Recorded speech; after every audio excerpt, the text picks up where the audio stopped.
Good afternoon, everyone. One, two, one, two. Don't worry, I didn't forget my lines. I hope I didn't forget my lines.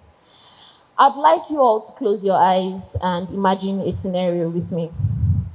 Close your eyes now. I'd like you to imagine yourself wearing a white coat. You're a world famous doctor and you have the expertise and knowledge to treat a lot of health conditions.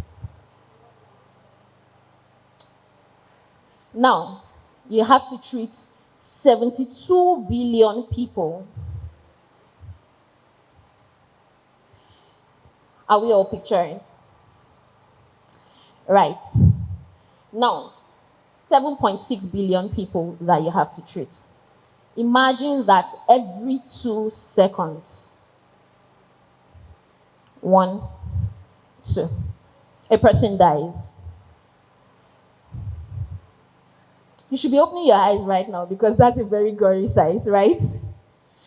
But WHO statistics says that 36.2 billion people die every year from chronic illnesses.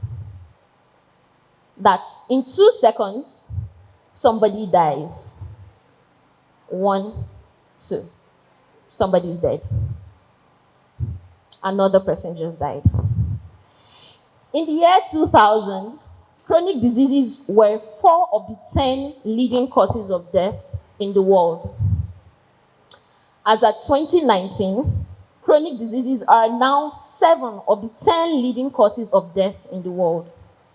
These chronic diseases are ischemic heart disease, kidney disease, type 2 diabetes, asthma, and ulcer. Given these very scary and alarming death rates, there's been a lot of work trying to speed up prevention, diagnosis, and treatment of these chronic diseases. But what you hear is we are managing these conditions. And yes, there has been a lot of impact, but it's still not enough.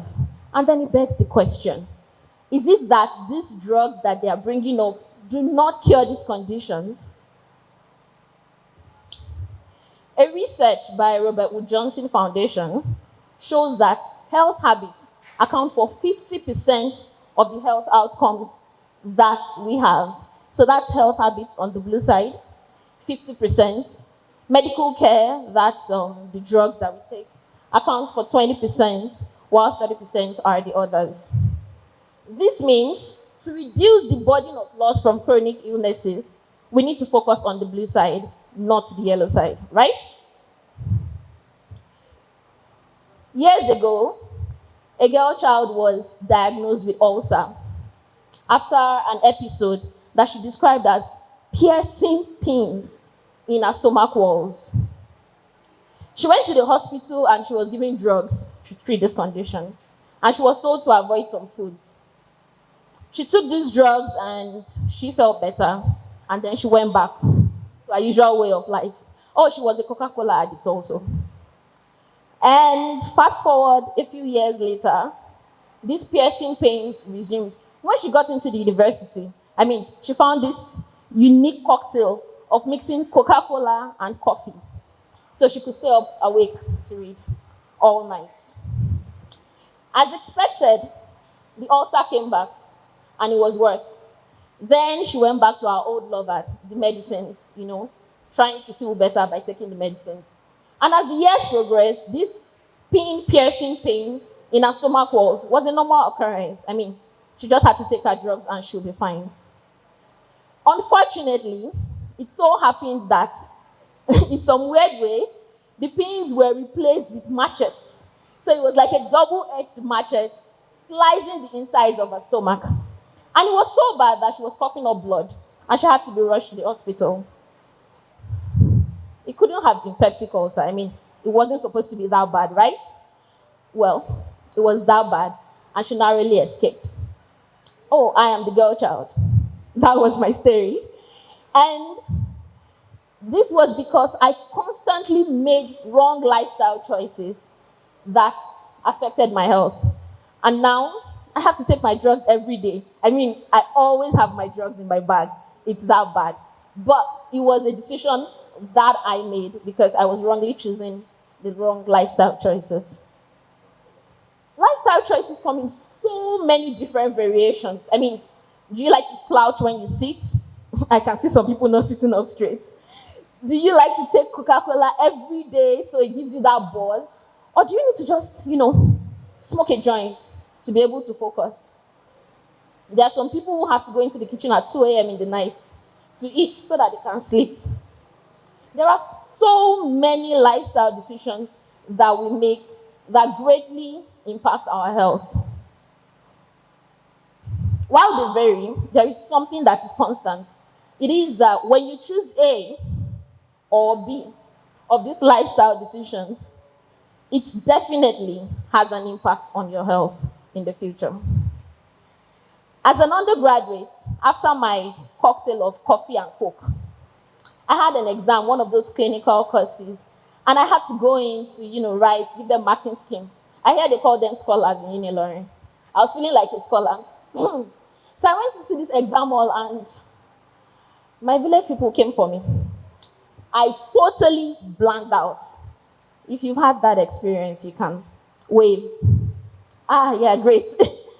I totally blanked out. But thankfully, it was one of those exams where they were asking for the causes of chronic illnesses.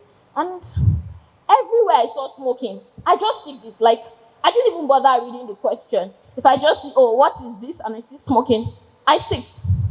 And this was because I already knew that smoking is the largest cause of chronic illnesses. The Center for Disease Control states that if you are able to eliminate smoking, decrease physical inability, and proper dietary habits, it can lead to 80% decrease in heart diseases, 80% decrease in type 2 diabetes, and 40% decrease in cancer rates. When a smoker lights a stick of cigarette to smoke, and he finishes that one stick, it takes 11 minutes out of his lifespan. You can do the math for people that smoke a whole pack.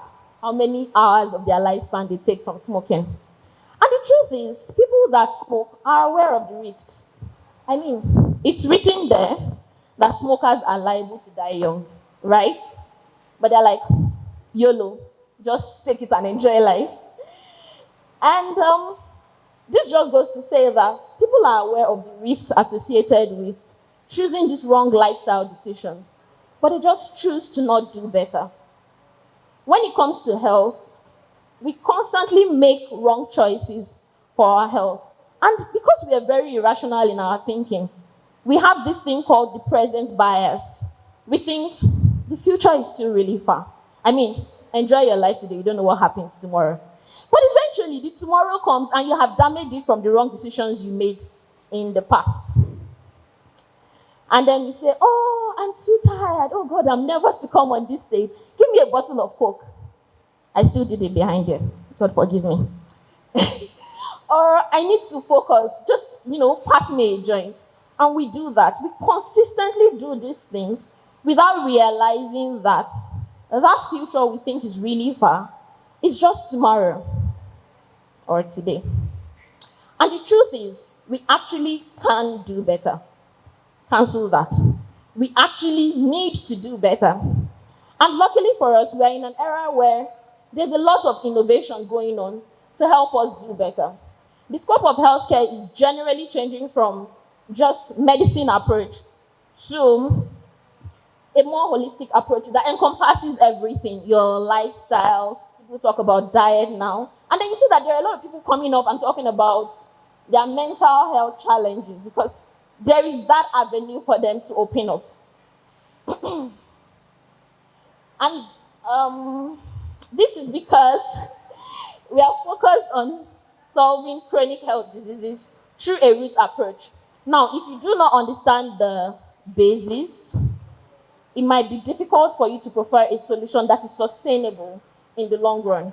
So now, healthcare is moving from just giving you paracetamol for that headache to trying to understand why you have that headache in the first place.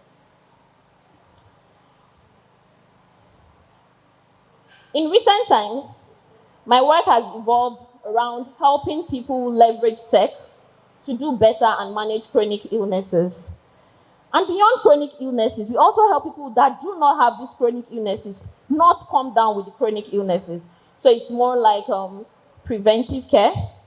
And what you realize is the cost, the money, let's bring it down, the money people spend to take care of their chronic health conditions is way more than what people spend to prevent it. I mean, the person that came up with that phrase, prevention is better than cure, definitely got it right. And it is just a fraction of what you will pay now to continue to remain healthy and save yourself that lifelong stress of having to take medications every day for your chronic illnesses. It is estimated that in the year 2050, the global economy will spend 10 trillion US dollars. I mean, you can convert that to naira. 10 trillion US dollars in the management of chronic health diseases. And 90% of these chronic health diseases are in Africa and Asia. This means that not just us need to do better, but the whole world needs to do better to achieving these outcomes. And doing better starts with realizing and accepting that you put yourself at risk based on the lifestyle decisions that you make for yourself. And you also have to be accountable to yourself and generally understand and accept that you're trying to change for the sake of your future. When you do this, the next thing is to be consistent and slow. Because a lot of people come up with lifestyle modifications and say, you need to cut out bread, you need to cut out smoking, you need to cut out rice, you need to cut out carbs. And while this can work, but the way we work as humans, when there's a new full moon, we just go back to that old style. Like, oh, we're fine now, let's just go back. And then when it happens again, we go back. And that's what happens. So if we are slow and consistent with these behavioral changes, then we might actually achieve health outcomes. And I can tell you that apart from having to wake up every day to pop pills, oh, I need to remember to take my antihypertensives in the morning and my antidiabetics in the afternoon, people don't even talk about the loneliness, the anxiety, the pressure that comes with having to take these medicines every day. It's a lot, trust me. So I'd like you to look to your right and tell your neighbor, your neighbor is sleeping. I will make better lifestyle choices. If your neighbor is not talking, say it to them so they can hear. I realize that my choices affect my health. And I choose to do better. Thank you.